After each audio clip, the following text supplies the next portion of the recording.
وعلیکم السلام ورحمۃ اللہ وبرکاتہ۔ آپ کا سوال ہے کیا بھویں بنانے یا بنوانے والے پر اللہ کی لعنت ہے؟ دلیل سے بتا دیں۔ میرے پیارے بھائی، صحیح بخاری میں کئی مقامات پر یہ حدیث ہے، آپ دیکھ لیں۔ مثال کے طور پہ کتاب التفسیر میں، صحیح بخاری کی کتاب التفسیر سورۃ الحشر میں حدیث نمبر، یعنی کتاب التفسیر پھر تفسیر میں سورۃ الحشر کا باب جو ہے اس میں جا کر دیکھیں گے تو 4886 نمبر پر یہ حدیث ہے۔ 4886 عبداللہ ابن مسعود رضی اللہ تعالیٰ نے لعنت فرمائی۔ کسی نے کہا تو انہوں نے کہا کہ کیا آپ لعنت بھیجتے ہیں ایسے ایسے کام کرنے والے پر؟ تو انہوں نے کہا میں کیوں نہ لعنت بھیجوں جس پر رسول اللہ صلی اللہ علیہ وسلم نے لعنت بھیجی ہے۔ تو اس میں جو الفاظ ہیں وہ یہ ہیں کہ لعن اللہ الواشمات والموتشمات والمتنمسات والمتفلجات للحسن المغیرات خلق اللہ۔ یہ ساری مؤنث کے صیغے ہیں، یہ کام عورتیں کرتی تھی، اب تو مرد بھی کرنے لگے ہیں، اللہ کی پناہ ہو۔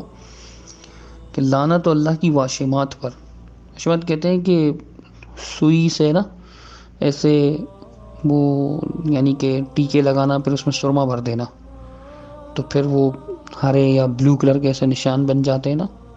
ہندو لوگ کرتے ہیں اس طرح سے، یہ مسلم بھی کرتے ہیں کچھ لوگ، وہ مشین سے نام کدواتے ہیں، کدوانا، یہ کدوانے والے پر اور جو کدواتے ہیں یعنی جو کودتے ہیں، جو یہ بناتے ہیں ڈیزائن، ان پر اللہ کی لعنت ہے۔ اور متنمسات بھی ارشاد فرمایا۔ متنمسات جو ہے نا وہ خاص طور پر یعنی جو آئیبروز بنانے والی ہوتی ہیں نا، جو یہ بھویں بناتی ہیں اپنی، یعنی آنکھوں کے اوپر کے جو بال ہیں یہ بناتی ہیں، ان کو متنمسات کہا جاتا ہے۔ بنانے والی اور بنوانے والیوں پر لعنت ہے، یعنی کہ جو یہ کام کرتی ہیں متنمسات کو، اللہ کے رسول صلی اللہ علیہ وسلم نے اس پر لعنت فرمائی۔ اور یہ آئیبروز کے لیے استعمال ہوتا ہے عربی زبان میں۔ فتح الباری میں ابن حجر عسقلانی رحمۃ اللہ علیہ نے اس پر لکھا ہے کافی کچھ، انشاءاللہ کسی موقع پر تفصیل بیان کروں گا، فی الحال اتنا ہی کافی ہے۔ اللہ تعالیٰ آپ کو برکت دے، اللہ تعالیٰ خوش رکھے۔ السلام علیکم ورحمۃ اللہ وبرکاتہ۔ سبسکرائب کیجئے ہمارے چینل اور دبائیے بیل کا آئیکن تاکہ آپ کو ریگولر نوٹیفیکیشن اپڈیٹس مل سکے۔